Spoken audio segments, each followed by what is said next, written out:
नमस्कार दोस्तों, एक बार फिर आप सभी का बहुत बहुत स्वागत है आपके अपने YouTube channel Phonebay Technical Institute Bhopal में। जी हाँ दोस्तों, आज फोनबे की फैमिली फिर आपके पास एक नया सब्जेक्ट लेके आई है, फिर एक नया सॉल्यूशन लेके आई है और इस बार ऐसा सॉल्यूशन लेके आई है कि मैक्सिमम टेक्नीशियन भाई आज भी इसमें अपना सरदर्द पैदा कर रहे हैं। जी हाँ, ऐसा एक सॉल्यूशन हम आपके पास लेके आने वाले हैं जो अभी तक YouTube पे सर्च करने पे जिसके सॉल्यूशन का कोई भी वीडियो देखने को नहीं मिलता है। जी हाँ फ्रेंड्स, मैं बात कर रहा हूं आज के 5G सर्किट के बारे में। और बात करें अगर हम मॉडल की और क्या फाल्ट है, तो आज ये मेरे पास दो सेट आए हुए हैं, सिमिलर फाल्ट में हैं, जिनका मॉडल है Realme C65। तो इसमें प्रॉब्लम क्या है फ्रेंड्स, मैक्सिमम टेक्नीशियन अभी उलझे हुए हैं। इसमें प्रॉब्लम ये होती है, ये सेट हैंगिंग होने लगता है, कुछ सेटिंग इसकी ओपन नहीं होती हैं, ये सेट नेटवर्क छोड़ देता है। इन केस जब हैंगिंग होता है तो लोग समझते हैं ये सॉफ्टवेयर साइड फाल्ट है और वो इसमें सॉफ्टवेयर डलवा देते हैं। और जब सॉफ्टवेयर इसमें करवाते हैं तो जैसे इसमें फर्स्ट जो वेलकम स्क्रीन आती है और वेलकम स्क्रीन को जैसे ही ये नेक्स्ट हम करते हैं तो एक नेक्स्ट के बाद एलसीडी ब्लैंक हो जाती है। ओनली सिर्फ यहाँ पर हमारा बैटरी का परसेंटेज शो होता है और यहाँ पर अगर हम क्लिक करते हैं बैक बटन या होम बटन पर तो वहाँ पर ओनली हमारा सेट वाइब्रेट होता है। आज की कंडीशन में ये फाल्ट बहुत से टेक्नीशियन भाइयों के सर का दर्द बना हुआ है। जी हाँ फ्रेंड्स, आज इस वीडियो में फोनबे फैमिली आपको इस फॉल्ट के बारे में, जैसा कि फोनबे फैमिली करती है, आज जितनी भी पॉसिबिलिटियां होती हैं, ये फॉल्ट क्यों बनता है, कहां से बनता है, कैसे बनता है। जैसे कि फ्रेंड्स, ये चीज आप लोगों को भी मालूम है कि फोनबे फैमिली क्यों, कब, कहां, कैसे के पीछे दिन रात रिसर्च करती रहती है। और जो भी हम रिसर्च में सॉल्यूशन लेके आते हैं, आप सभी हमारे व्यूअर्स भाइयों के लिए लेके आते हैं। हाँ तो फ्रेंड्स, ये सेम प्रॉब्लम में हमारे पास दोनों सेट आए हैं और जैसे कि आप देख पा रहे हैं कि दोनों के मॉडल हमारे यहाँ पर सिमिलर हैं। तो चलिए फ्रेंड्स, मैं आपको दिखाता हूँ कि प्रॉब्लम क्या है इसमें। देखिए, यहाँ पर किसी ने इसमें सॉफ्टवेयर भी किया होगा या इसको हार्ड रीसेट किया होगा। तो प्रॉब्लम क्या आ रही है फ्रेंड्स, जैसे हम इसमें सेटअप को नेक्स्ट करते हैं, यहाँ पर हमने इंग्लिश को सिलेक्ट किया है, यहाँ पे हमने इसको नेक्स्ट किया, इंडिया कंट्री को हम यहाँ पे सिलेक्ट करेंगे, नेक्स्ट किया। नेक्स्ट करने के बाद यहाँ पर ये लीगल इन्फॉर्मेशन जो हमारा मांगता है, हम यहाँ पे नेक्स्ट करेंगे। अब देखिए, connect to a mobile network, अभी नेटवर्क सिम के लिए मांग रहा है, हम यहाँ पे नेक्स्ट करेंगे। तो अभी ये नेक्स्ट करने के बाद देखिए यहाँ पे फ्रिज हो गया और ये यहाँ पर मेरा ये हो गया। आप थोड़ा जूम करके देखिए, यहाँ पे ओनली बैटरी हमको यहाँ पे परसेंटेज जो भी होते हैं, बैटरी के परसेंटेज हमारे शो होते हैं और ये वापस हमारा उसी स्क्रीन पे आ जाता है। मैं देखिए फिर से यहाँ पे नेक्स्ट करता हूँ, ये मैंने फिर यहाँ पे नेक्स्ट किया। नेक्स्ट होने के बाद ये थोड़ी देर यहाँ पे फ्रिज रहा, फ्रिज होने के बाद वापस मेरी ब्लैंक एलसीडी हुई, वापस से मेरा यहाँ पर जो बैटरी का परसेंटेज है ओनली अकेला वो शो हो रहा है। तो फ्रेंड्स, जैसे कि इस मोबाइल की हिस्ट्री है, ये हल्का सा ड्रॉप डाउन केस है, गिरा हुआ सेट था, जिसके कारण इसमें, जैसे कि मैंने आपको पहले भी बताया था, इसमें हमारा सेटिंग नेटवर्क चला गया और जैसे ही वो इसकी सेटिंग को ओपन करते थे, सेटिंग ओपन नहीं होती थी। उनको लगा कि कोई सॉफ्टवेयर का बग है, तो उन्होंने इसको हार्ड रीसेट या फ्लैश करवा के देखा होगा, तब से ये प्रॉब्लम क्रिएट हो रही है। तो क्या रीज़न है, क्या कारण है और इसमें हमारी क्या चेकिंग रहने वाली है, हम जानते हैं राम सर। तो फ्रेंड्स, जैसा कि अभी सर ने बताया, ये मॉडल कौन सा सर, मॉडल कौन सा था? C65, Realme C65 5G model है। तो इसमें लेटेस्ट हमारी आईसियाँ लगी हैं।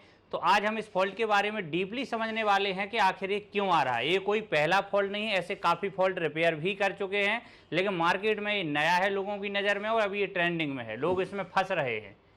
तो इस फॉल्ट के बारे में पूरा डीपली आपको बताने वाले हैं और जो इस फॉल्ट के बारे में बताया जाएगा, आपकी टेबल पर भी जो सेट आएगा आप उसमें भी चेक करेंगे, 100% आपका फ़ोन भी रिपेयर होगा।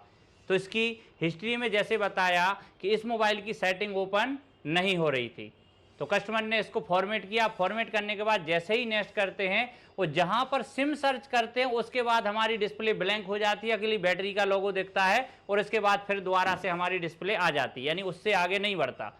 तो इसमें आप भी एक चीज़ को समझ सकते हैं कि आखिर सिचुएशन क्या बन रही है। जैसे ही सिम को नेस्ट किया तब जाके हुआ। तो कुछ प्रॉब्लम्स ऐसे होते हैं कि आप उसकी कंडीशन को देखकर ही समझ सकते हैं। तो कंडीशन को देखते हुए ये जो हमारी समस्या आ रही है, सबसे लेटेस्ट जो हमारी मीडियाटेक की 5G ट्रांससीवर है MT6197, यानी 6197 जो हमारी आईसी आ रही है, उसमें सबसे ज़्यादा ये फॉल्ट देखने को मिल रहा है। तो क्यों मिल रहा है, कैसे मिल रहा है, मैं एक बार आपको स्कीमेटिक में इसको समझाता हूं, फिर उसके हिसाब से हमारे देव सर चेकिंग करेंगे। तो वो फॉल्ट आपको वहीं से ही है या कुछ और भी निकलता है, वो भी आपका क्लियर हो जाएगा। तो सर इस मॉडल का हम देख लेते हैं एक बार कुछ है या नहीं। रियलमी सी सीरीज में जाते हैं, तो सी सीरीज में C65 यहाँ पर 2 दिए हुए हैं, यहाँ पर 65 है। तो 65 को हम ओपन करते हैं हार्डवेयर से, और एक बार इसका कंपोनेंट नेम देखते हैं, किसमें आईसियाँ कौन कौन सी यूज हुई हैं। तो यहाँ पर हमने ये मदरबोर्ड को खोला हुआ है,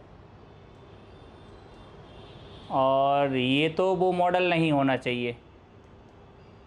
तो वेब साइट का सर आपको देखना होगा, लेकिन इस तरफ का नहीं होगा क्योंकि इसमें 6177 लगा है। ये तो हमारे 4G फ़ोन में लगता है। तो ये हमारा C65 है, ये 4G है, और उसके नीचे भी लिखा है, वो भी उस पर 67 लिखा हुआ है। तो लाइक इसमें हार्डवेयर सॉल्यूशन नहीं है। हार्डवेयर सॉल्यूशन नहीं है तो एक बार आप वहाँ पर मदरबोर्ड में देख के बताइए कौन कौन सी आईसियाँ इसमें यूज हुई हैं। हम पहले मोबाइल को ओपन कर लेते हैं। जैसे कि ये खुला हुआ ही है, फटाफट हम इसको यहाँ पे खोलते हैं और देखते हैं इसमें हमारा कौन सा सर्किट यूज़ हो रहा है, क्या मदरबोर्ड है, क्या आईसियाँ हैं। तो जैसे कि ये मदरबोर्ड हमने यहाँ पे ओपन कर लिया है, और 6197W यहाँ पे हमारी इसमें नेटवर्क आईसी लगी हुई है। और ये देखिए यहाँ पे पूरा, जैसे मैं आपको मदरबोर्ड की कंडीशन दिखा रहा हूँ, तो नेटवर्क एरिया में देखिए ये काम हुआ है यहाँ पे। और नेटवर्क एरिया के अलावा अगर हम बात करें तो यहाँ पे ये देखिए यहाँ पर भी काम हुआ है। पावर आईसी की बात करें तो ये यहाँ पर 616377W यहाँ पे ये आईसी लगी हुई है, और ये इस तरफ इसमें काम हुआ है। मैं मदरबोर्ड को यहाँ से डिस्कनेक्ट करके ज़रा ओपन करता हूँ। जी हाँ, जैसे कि हम देख पा रहे हैं कि इस तरफ हमारा जो CPU वाला एरिया है, जो हमारा बैक साइड वाला एरिया, ये अभी सील्ड पैक ही है। और लेकिन यहाँ पे जो हमारा पावर आईसी वाला जो एरिया था, ये और नेटवर्क वाला जो एरिया है हमारी, इसकी सील्डिंग यहाँ से ओपन है। तो सर इसमें पावर आईसी जो लगी हुई है, इसमें हमारी 6377W पावर आईसी लगी हुई है। और जैसा कि आप नेटवर्क आईसी की हम बात करें तो नेटवर्क आईसी इसमें यूज़ हो रही है 6197W। और नेटवर्क आईसी, पावर आईसी और सब पावर आईसी में भी यहाँ पर काम हुआ है। तो जिस हिसाब से हमने देखा ये पूरा मदरबोर्ड ही काम किया हुआ है, लेकिन कॉन्सेप्ट इस मोबाइल का ना तो स्कीमेटिक है, ना इसका हार्डवेयर सॉल्यूशन है, इसका कुछ भी नहीं है। तो इसको हम आईसीओ की वर्किंग के हिसाब से देखेंगे, यानी 6177 लगी हुई है। तो आखिर ये हमें नेटवर्क आईसी की बार बार क्यों बोलना पड़ रहा है, क्योंकि यहाँ पर जो हमारे फॉल्ट की सिचुएशन बन रहा है कि सिम के लिए ही जैसे ही हम नेस्ट करते हैं, तो नेस्ट करने के दौरान जो हमारी सिम से रिलेटेड आगे हमारी प्रोसेस बढ़ती है, तुरंत ही ब्लैंक हो जाता है। तो ब्लैंक होने से ही रीजन हम लगा सकते हैं कि आखिर ये हमारे नेटवर्क एरिया से हमें देखना पड़ेगा। मैं आगे आपको ये भी बताता हूं कि क्यों देखना पड़ेगा और इससे रिलेटेड और भी क्या क्या प्रॉब्लम्स आती हैं। जैसे आपने देखा होगा, एक प्रॉब्लम किसी एक डिपार्टमेंट से एक प्रॉब्लम अगर सॉल्व होती है तो वो डायरेक्ट सॉल्यूशन लोग बोलने लगते हैं, लेकिन एक ही डिपार्टमेंट से मल्टीपल प्रॉब्लम भी देखने को मिलती हैं, जो कि लेटेस्ट 5G में अभी आ रही हैं। तो एक ही जगह से मैं आपको अलग अलग फॉल्ट बताने वाला हूं, ये भी से फॉल्ट हमारा क्लियर होगा, साथ में और भी आपके पास क्या क्या फॉल्ट आने वाले हैं वो सब एक्सप्लेन करने वाले हैं। तो इस मॉडल का तो कोई स्कीमेटिक कुछ भी नहीं है। हम यहाँ पार्ट फाइंड में इसकी आईसी को सर्च कर लेते हैं किस किस मॉडल में लगी हुई है। MT6197, आगे का हमें W लिखने की कोई भी आवश्यकता नहीं है, 5G का ट्रांससीवर है। और यहाँ पर हम देखें तो ये काफ़ी सारे फ़ोनों में लगी हुई है। तो यहाँ पर सैमसंग के मोबाइल में भी लगी हुई है और भी हमारा लगा हुआ है, कोई दिक्कत नहीं, हम सैमसंग MI कोई भी ब्रांड ले सकते हैं। तो लाइक हम यहाँ पर सर सैमसंग का ही ले लेते हैं, स्कीमेटिक हमें इसमें मिल जाएगा। A156E 156 ई में लगा हुआ है, कोई दिक्कत नहीं, इसको खोल लेते हैं सैमसंग में जाके। 6197W ही लगा हुआ है, ठीक है। इसका स्कीमेटिक ओपन करते हैं, तो स्कीमेटिक में लेआउट खोल लेते हैं पहले। तो यहाँ हम लेआउट में जाते हैं, PA के नीचे इसका जो हमारा लोकेशन नंबर हो गया U3007, इसको डालते हैं हम स्कीमेटिक में। तो इसका नंबर कॉपी करके डालते हैं स्कीमेटिक में। तो स्कीमेटिक में ये हमारा अलग अलग पार्ट में है ट्रांस रिसीवर, ठीक है। तो ट्रांस रिसीवर में हम देखते हैं इसमें क्या क्या है। तो यहाँ पर जैसे कि हम देख पा रहे हैं, यहाँ पर हमारा इसका पार्ट 2 है ट्रांस रिसीवर में। पार्ट 1 पार्ट 2 ऐसे अलग अलग हमारे डिपार्टमेंट बने होते हैं स्कीमेटिक में। तो ये वोल्टेज के लिए बना हुआ है हमारा पूरा। तो इसमें हमारे तमाम वोल्टेज हैं, यानी एक जो हमारा पार्ट है वोल्टेज से रिलेटेड है। और हम आगे नेक्स्ट करते हैं, तो जो पहला वाला यहाँ पर पार्ट है, यहाँ पर हमारी अलग अलग, जैसे कि ये हमारी DRF यानी CPU से डाटा लेने देने के लिए जो हमारी CPU वाली जो IP QP Q-Link के नाम से हम और आप जानते थे, तो MediaTek में हमारा DRF के नाम से जो गई हुई हैं, तो ये हमारी सारी लाइनें हैं। इस साइड हम देखते हैं तो ये हमारा MIPI, तो लाइक अभी इन्होंने अंदर MIPI लिखा है, बाहर RFFE लिख दिया। तो ये जो हमारी लाइनें हैं ये हमारी MIPI की लाइन है। और 5G के नेटवर्क में आप सब ने ही देखा होगा कि मास्टर यानी CPU से एक हमारी जो डाटा क्लॉक की लाइन आएगी, यानी हमारी एक लाइन आएगी, वो जाएगी हमारी मेन ट्रांस रिसीवर में। और ट्रांस रिसीवर से बहुत सारी अलग अलग लाइनें निकल के वो अदर हमारी आईसीओ को कंट्रोल करेंगी। तो फिलहाल में ये जो फॉल्ट है, इस फॉल्ट की सिचुएशन के हिसाब से भी हम टारगेट कर सकते हैं कि सिम पे ही जैसे नेस्ट किया और हमारा ब्लैंक हुआ। तो जैसा कि आप यहाँ देख रहे हैं, MediaTek का मोबाइल है। MediaTek में अगर ट्रांस रिसीवर की हमारी रिक्वायरमेंट पूरी नहीं होगी तो हमारा मोबाइल कहाँ चला जाएगा, बेसबैंड अननोन में।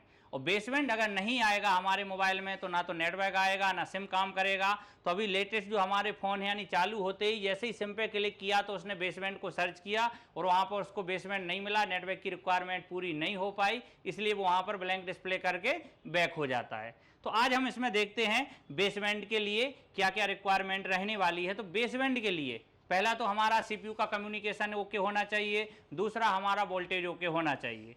तो हम चाहें तो पूरी लाइन भी चेक कर सकते हैं, लेकिन हम आपको देने वाले हैं डायरेक्ट सॉल्यूशन, यानी आपको थ्योरी भी समझनी है और डायरेक्ट किस लाइन से अभी ये ट्रेंडिंग में फॉल्ट चल रहा है।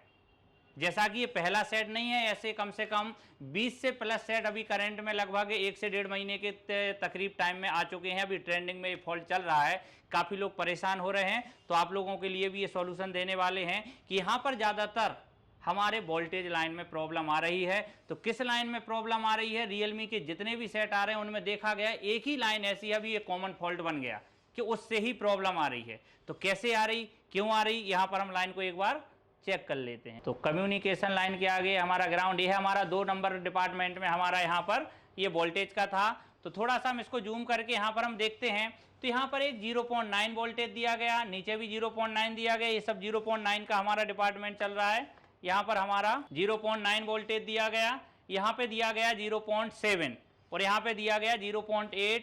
इस साइड हम देखते हैं तो यहाँ पर 1.8, यहाँ भी 1.8, ये 1.8 का डिपार्टमेंट है, 1.3, ये हमारे वोल्टेज दिए गए हैं। लेकिन प्रॉब्लम कहाँ से आ रही है, सबसे ज़्यादा जो हमारी प्रॉब्लम आ रही है वो ये हमारा DVD, ये 0.7 DRF, यानी DRF वाली जो हमारी लाइनें थी वो हमारे CPU को डाटा लेने देने के लिए जो हमारी यूज हुई हैं। तो कहीं ना कहीं ये हमारा जो सिमिलर नाम होता है, तो जैसे किसको को नहीं पता तो उनसे वो टारगेट भी करते हैं कि ये वोल्टेज भी हमारा उसी लाइनों के डाटा लेन देन के लिए मेन जिम्मेदार है, यानी CPU से कम्युनिकेशन नहीं होगा।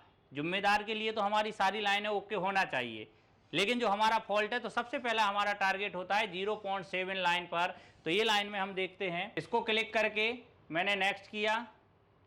नेक्स्ट जैसे ही हमने इसको नेक्स्ट किया तो यहाँ पर आपको दिख रहा होगा ये लाइन जो हमारी आई, ये लिखा है VDD VDIG RF PMU, यानी ये हमारी पावर आईसी से जो वोल्टेज आया हुआ है, एक कैपेसिटर लगा के उसमें एक हमारा प्लस का फीडबैक रिटर्न गया है और एक हमारा ग्राउंड यानी नेगेटिव का फीडबैक रिटर्न गया है।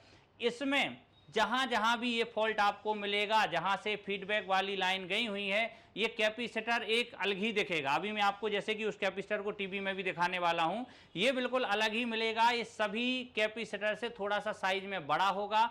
अगर आप इसको निकालते हैं तो इसके नीचे से 2 सेंस की लाइन ज़्यादातर देखने को मिलती हैं और इसकी एक अलग ही पहचान होती है। अगर ये लीकेज में चला जाए तब भी हमारे बेसमेंट में दिक्कत आएगी, तब भी ऐसा होता है। या अदरवाइज अदर लाइनों से भी अगर बेसमेंट की प्रॉब्लम आती है तो ये हमारा फॉल्ट ऐसा क्रिएट हो जाता है। तो इसके सॉल्यूशन के लिए आपको देखना है, नेटवर्क डिपार्टमेंट में आपको एक बड़ा सा कैपेसिटर मिलेगा, उससे भी आप पहचान पाएंगे। दूसरा जो हमने अभी आपको थ्योरी बताई हुई है, तो आप इस लाइन में जाएंगे 0.7 वाली वोल्टेज की लाइन को देखेंगे तो इसमें भी हमें फॉल्ट मिल जाएगा। तो क्या इस सेट में भी सर इसी से फॉल्ट है या नहीं, तो इसके लिए हमें एक बार वेरीफाई करना पड़ेगा। तो आप इस कैपेसिटर को चेक करेंगे। अब इस कैपेसिटर को हम कैसे चेक करेंगे, ना तो उसका बिडमैप है ना उसका स्कीमेटिक है, हमने सैमसंग में देखा, लेकिन प्रैक्टिकली नॉलेज कि जो सेट बने हुए हैं अक्सर देखने को मिलता है, इस कैपेसिटर की साइज एक डिफरेंट साइज होती है, ये अलग ही देखने में आ जाता है। तो सर आप अपने एक्सपीरियंस से इसको देख के और पहचान के जरा व्यूअर भाइयों के लिए भी बताएंगे कि बिना स्कीमेटिक के हम इसको कैसे चेक कर सकते हैं। तो यहाँ पर मैं आपको दिखाता हूँ कि इस कैपेसिटर का जो लोकेशन नंबर है C3076, इसको हम डालते हैं लेआउट में। जरा हम यहाँ पर वेरीफाई करते हैं कि क्या यहाँ पर हमें कोई डिफरेंट उसमें देखने को मिल रहा है। तो नेटवर्क आईसी के जस्ट पास में लगा हुआ है। तो हम यहाँ पर आते हैं और यहाँ पर थोड़ा सा इसको जूम करते हैं। तो यहाँ पर जो हमें देखने में मिला, यानी इसमें एक अलग ही इसकी पहचान है। इसको जूम कर दिया, थोड़ा दिख नहीं रहा है। 6777 हमारी नेटवर्क आईसी लगी हुई है। लाइक अगर हम बात करें तो इसका ये जो नाम, ये गई हमारी लाइन, ये चली गई, ये लिखा है 6197 ये 5G का जो हमारा ट्रांससीवर है। अब हम इसके पास आते हैं, थोड़ा सा जूम करते हैं। यहाँ पर अगर हम देखें तो ऐसे तो हम पहचाने, ये भी बड़ा लगा, ये भी लगा, ये भी लगा, सब कुछ दिख रहा है। लेकिन यहाँ पर जो हमारा कैपेसिटर है वो ये है, इसकी एक अलग ही पहचान है। यानी इसको आप आई स्कैनिंग में भी पहचान सकते हैं। अगर किसी मोबाइल का स्कीमेटिक है, नहीं है, आपके पास ये फॉल्ट आ रहा है, 5G सेट है और 6197 अगर उसमें आईसी लगी हुई है, तो फाइनली आप आई स्कैनिंग भी करेंगे। वो ये काफ़ी सेटों में वेरीफाई किया हुआ है। तो यहाँ पर एक कैपेसिटर का थोड़ा सा साइज और कलर हल्का सा आपको डिफरेंट ही अदर से दिखेगा। तो सर यहाँ पर इन सबसे डिफरेंट हमारा ये है और स्कीमेटिक के हिसाब से भी यही है। यहाँ पर जैसे कि सर ने बताया, ये हमारी नेटवर्क आईसी और नेटवर्क आईसी का जो हार्डवेयर स्ट्रक्चर है, हम किस तरीके से इसे आई स्कैनिंग में पहचानेंगे। जो हमने देखा है, हमारा ये कैपेसिटर हमें नोज कट पॉइंट के आसपास ही देखने को मिलने वाला है। जैसे कि ये हमारा नोज कट पॉइंट है और इसके आसपास यहाँ हो सकता है, यहाँ हो सकता है, मतलब इसी एरिया में। ये आपको यहाँ नहीं मिलेगा, यहाँ नहीं मिलेगा, ये आपको मिल कहाँ रहा है, अभी नोज कट एरिया के जस्ट पास में। तो अभी हम देखते हैं हमारे मदरबोर्ड में हम इसको कैसे गैस कर पाते हैं। तो देखिए फ्रेंड, जैसे कि मैंने इसको देखा, यहाँ पे ये मेरा नोज कट एरिया और जस्ट नोज कट एरिया के पास में यहाँ पे मेरा ये लगा हुआ है। और सैमसंग की बात करें तो सैमसंग में यहाँ पे लगा हुआ है। तो यहाँ पर सर ये एक ही बड़ा कैपेसिटर लगा हुआ है और वेरीफाई करने के लिए मैं इसे निकाल के इसको देखता हूँ यहाँ इसके नीचे से सेंस की लाइन है या नहीं। तो मैं इस कैपेसिटर को रिमूव कर देता हूँ सबसे पहले। वेरीफाई करने के लिए तो सर काफ़ी तरीके हैं। लाइक आईसी उठा के उसकी बॉल नंबर के हिसाब से भी हम कनेक्टिविटी वेरीफाई कर सकते हैं, लेकिन ये तो व्यूअर भाइयों के लिए जो डायरेक्ट सॉल्यूशन देना है कि स्कीमेटिक में अगर नहीं मिल रहा है, कोई परेशानी हो रही है, तो आप डायरेक्ट भी रिपेयर कर सकते हैं।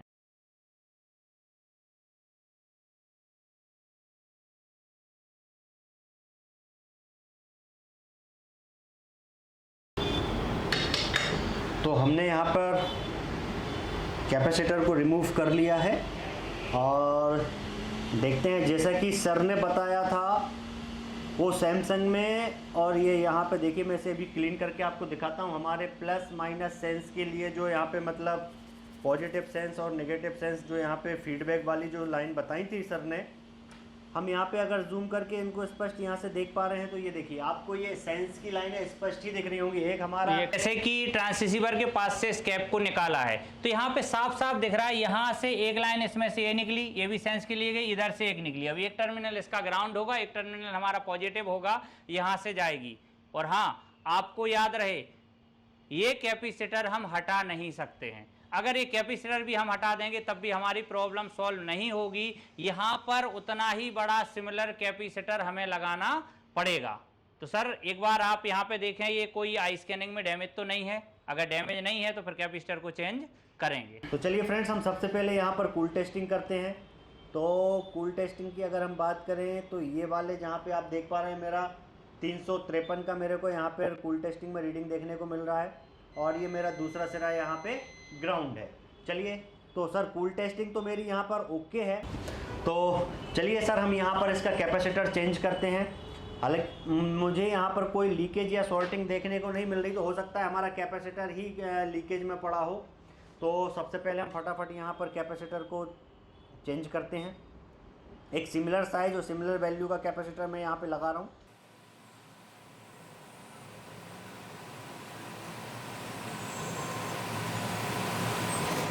यहाँ पर मैंने कैपेसिटर को फिक्स कर दिया है। तो चलिए देखते हैं, मैक्सिमम ये कैपेसिटर रिप्लेस करने से ये प्रॉब्लम सॉल्व हो जाती है। एक बार हम इसको थोड़ा सा ठंडा करते हैं। तो चलिए हम इसको चेक कर लेते हैं। हमने इसको चार्ज पे लगाया, इसका बैटरी डिस है फ्रेंड्स। अभी हमने इसको ऑन किया है और देखते हैं वो कैपेसिटर चेंज करने से हमारी प्रॉब्लम सॉल्व हुई या नहीं। तो चलिए, हेलो स्क्रीन हमारा यहाँ पे आ गया है। हम इसको नेक्स्ट करते हैं, इंग्लिश सिलेक्ट करते हैं, इंडिया सिलेक्ट करते हैं कंट्री, ये नेक्स्ट, और यहाँ पे देखिए connect to mobile network. Network के बाद जैसे ही मैंने इसको नेक्स्ट किया, जैसा कि सर ने बताया था, ये यहाँ पर डायरेक्ट ये हमारा ब्लैंक हो गया है, जबकि सेट हमारा यहाँ पर अभी ऑन है। यहाँ पे ये मैं इसको क्लिक कर रहा हूँ तो यहाँ पे ये देखिए वाइब्रेट हो रहा है, वापस हमारा बैक आ गया। तो सर अभी भी हमारी प्रॉब्लम एग्जैक्ट सेम की सेम है। कैपेसिटर चेंज करने के बाद भी ये प्रॉब्लम हमारी सॉल्व नहीं हुई। अब आगे क्या करें? तो जैसा कि अभी आपने देखा, ये कैपेसिटर चेंज कर दिया फिर भी ये सॉल्व नहीं हुआ।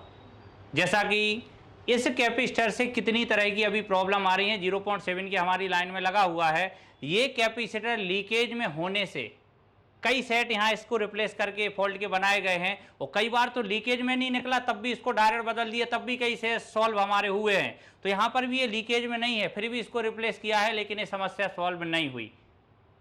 तो अभी हमें और आगे भी जाना पड़ सकता है। क्यों? क्योंकि काफ़ी और भी अगर किसी ने बनाया होगा ये हमारा फॉल्ट, तो ज़्यादातर लोगों को जिसको भी जानकारी है यहाँ तक हमारा कैपेसिटर तक ही पता है। लेकिन इसका रियल कारण क्या है? तो रियल कारण के लिए अभी जो हमने डायग्राम आपको दिखाया था कि अगर इस मोबाइल में बेसबैंड से रिलेटेड प्रॉब्लम रहेगी तो ये हमारा इस कैपेसिटर के अलावा भी अदर रिक्वायरमेंट से भी ये प्रॉब्लम आ सकती है। तो सर जैसा कि इसका स्कीमेटिक तो है नहीं, हमें किसी अदर से टारगेट द्वारा ही करना पड़ेगा, जैसे अभी सैमसंग से किया था। तो फिलहाल में आप एक बार इस आईसी को आप निकालिए, एक बार आई स्कैनिंग में भी देखें क्या पोजीशन है इसका, क्या है। नहीं होगा तो हम सीपीयू कनेक्टिविटी वाली लाइनों के एक बार अदर स्कीमेटिक से वेरीफाई करके चेक करेंगे। तो एक बार आप निकाल के देखिए।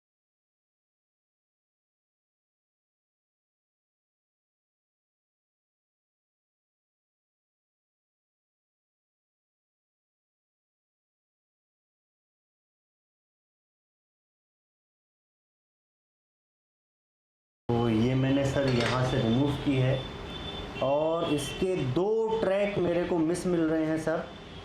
जैसा कि मैं यहाँ पे देख पा रहा हूँ, मुझे 2 ट्रैक मिस मिल रहे हैं। और ये मैंने आईसी को पलटी, जी हाँ सर, ये मेरी आईसी में सर 2 ट्रैक मुझे यहाँ पे मिस मिले हैं, जो कि लूजिंग की वजह से, या मैं यहाँ पे आपको एकदम क्लियर करके दिखाता हूँ सर इसको। यहाँ पे जैसे कि देख पा रहे हैं, हमारे ये 2 ट्रैक आईसी में ही चिपके हुए हैं। जो ये यहाँ पर जो दिख रहे हैं, हाँ, ये 2 ट्रैक मेरे को मिस मिल रहे हैं। हाँ, तो अगर ये बेसबैंड से रिलेटेड हों, अगर बेसबैंड से रिलेटेड होंगे तो इनसे भी प्रॉब्लम हो सकता है।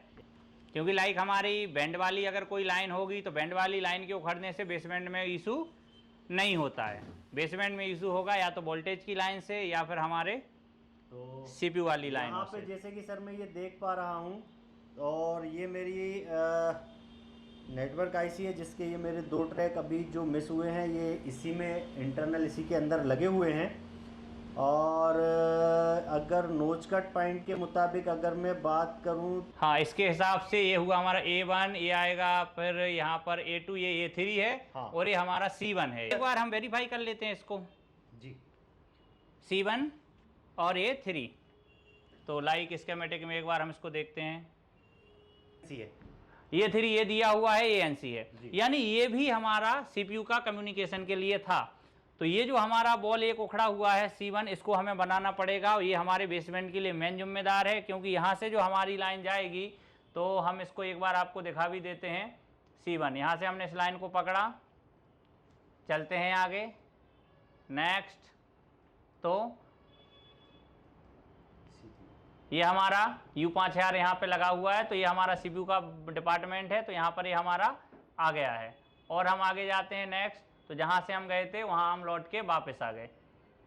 तो ये लाइन सर हमारी वेरी इंपॉर्टेंट है बेसमेंट के लिए, इसको हमें बनाना पड़ेगा। तो ठीक है, हम सबसे पहले इसमें एक बॉल बनाते हैं यहाँ पे और देखते हैं हमारी आईसी काम करती है या नहीं, या जो हमारी प्रॉब्लम है वो सॉल्व होती है या नहीं।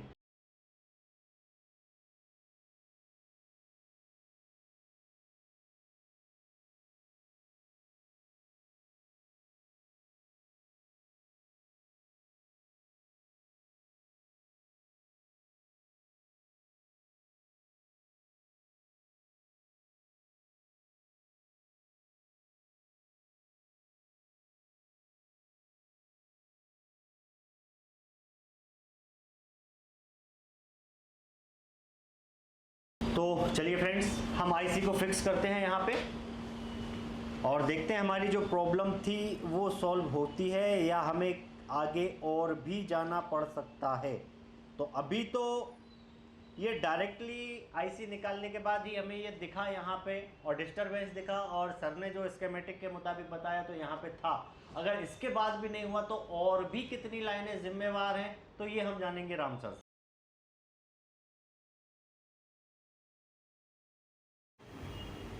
तो चलिए फ्रेंड्स, हेलो स्क्रीन पे हमारा सेट आ चुका है। हम नेक्स्ट करते हैं, इंग्लिश, कंट्री सेलेक्ट करते हैं, इंफॉर्मेशन सेलेक्ट करते हैं, और यहाँ के बाद हमारा जो हो रहा था तो देखते हैं थोड़ा सा। ये देखिए फ्रेंड्स, अभी यहाँ पर इसने हमारा वाईफाई मांगा, अभी हम इसको स्किप करते हैं और ये देखिए next, more, accept, skip, next, skip, done, get start. और ये हमारा सेट फ्रेंड्स, जैसे कि आपने देखा, ये सेट हमारा फुल्ली लोडेड वर्किंग यहाँ पे हो चुका है।